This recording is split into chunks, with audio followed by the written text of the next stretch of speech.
प्रदेश की Muzaffarnagar Lok Sabha hot seat मानी जाती है। यहाँ पर जैसे जैसे ही चुनाव की तारीखें नज़दीक आ रही हैं, वैसे वैसे ही प्रत्याशी और उनके नेता जनसंपर्क में जुटे हुए हैं।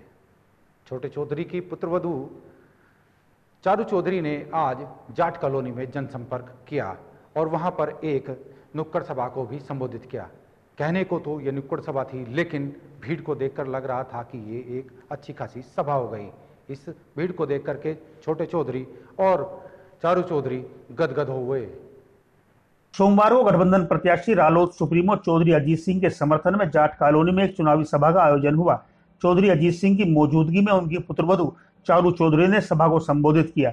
अपने संबोधन में चारू चौधरी उस समय भावुक हो गई जब उन्होंने दिल्ली के सरकारी आवास को खाली कराए जाने का जिक्र किया।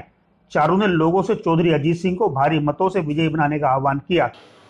संघर्ष कर रहे हैं, हर छोटी बड़ी लड़ाई में उन्होंने आपका साथ दिया है, बल्कि आगे बढ़कर क्षेत्र के लिए, हमारे लोगों के लिए, किसानों के लिए बहुत मेहनत करी है। बल्कि अगर मैं ये कहूँ कि जितना समय उन्होंने अपने क्षेत्र को दिया है, उतना समय शायद उन्होंने अपने परिवार को भी नहीं दिया गया था। और किस वजह से लिया गया था, शायद ये भी आप अच्छे से जानते हैं। कुछ साल पहले यहाँ जो एक हत्या का, खून खराबे का, धर्म को धर्म से लड़ाने का, जात को जात से लड़ाने का काम शुरू किया गया था, उसको यही खत्म करने के लिए उन्होंने ये निर्णय लिया है। बड़ी बड़ी नफरत की जो दीवारें मुजफ्फरनगर में गाड़ दी गई थी, उन्हें उखाड़ने का काम करने के लिए उन्होंने ये निर्णय लिया है।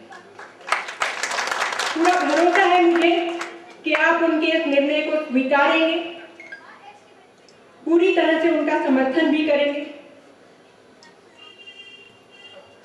आप लोग तो जानते हैं मैं राजनीतिक तौर से सक्रिय नहीं हूँ, फिर भी बहुत हिम्मत करके यहाँ ससुर जी के सामने भाषण देने आई हूँ।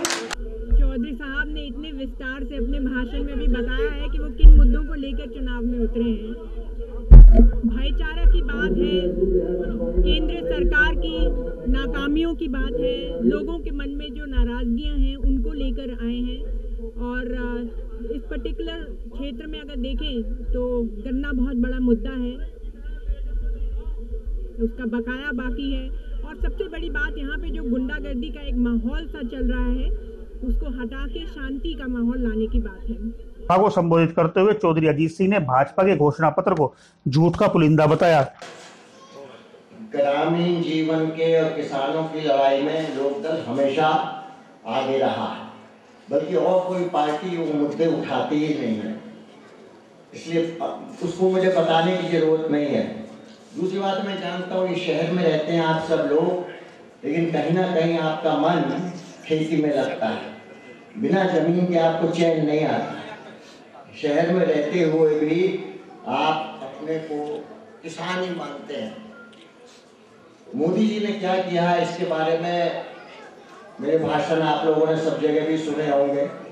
पहली बात तो यही है, 5 साल में हमारे संविधान ने ये तय किया है कि आपको मौका मिलता है सरकार के काम का लेखा जोखा करें, पसंद आए तो उसको और टाइम दे दें और पसंद ना आए तो उसको बदल दें।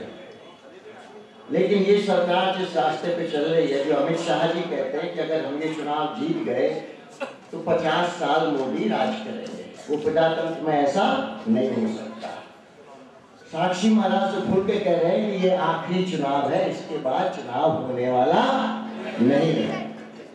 प्रजातंत्र में यही अधिकार आम आदमी को है और इसीलिए हम लोग आपकी बात सुनते हैं कि हर 5 साल में हमें आपसे सर्टिफिकेट लेना पड़ता है, और अगर आपका ये अधिकार खत्म हो गया तो कोई आपकी बात सुनने वाला नहीं है। और ये मैं खाली ऐसी बात नहीं कह रहा हूँ, सुप्रीम कोर्ट के 4 जस्टिसेस ने कहा कि देश का प्रजातंत्र खतरे में है। जितनी संवैधानिक संस्थाएं हैं मोदी साहब ने सब खत्म। आज सीबीआई पर किसी को विश्वास है? आरबीआई की रिपोर्ट आई है कि नोटबंदी पहले होगी, अनाउंस कर दी गई और हमसे अप्रूवल बाद में लिया गया। इसी तरह अभी एनएसएसओ जो सर्वे करते हैं यूथ का, नौकरी कितनी बढ़ रही है या कम हो रही है, वो कह रहे हैं कि बेरोजगारी 45 साल में इतनी कभी नहीं हुई जो अब है। 3 महीने बाद इनके वित्त मंत्री जेटली और अमित शाह प्रेस के सामने इनकी डिग्री पेश करते हैं, कंप्यूटराइज्ड डिग्री। कहते हैं कि सर 1978 में मोदी साहब ने MA किया था, दिल्ली यूनिवर्सिटी से किया था, इंटरनेशनल पॉलिटिकल साइंस में किया था। पहली बात है, इंटरनेशनल पॉलिटिकल साइंस जैसा कोई सब्जेक्ट यूनिवर्सिटी में 1978 में दिल्ली यूनिवर्सिटी में कंप्यूटर नहीं था, हाथ से नंबर लिखे जाते थे। वो डिग्री पूरा झूठ थी।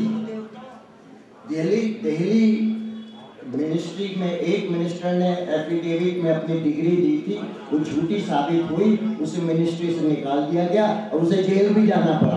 मोदी सरकार को सरकारी नौकरी में एक भर्ती नहीं हुई है।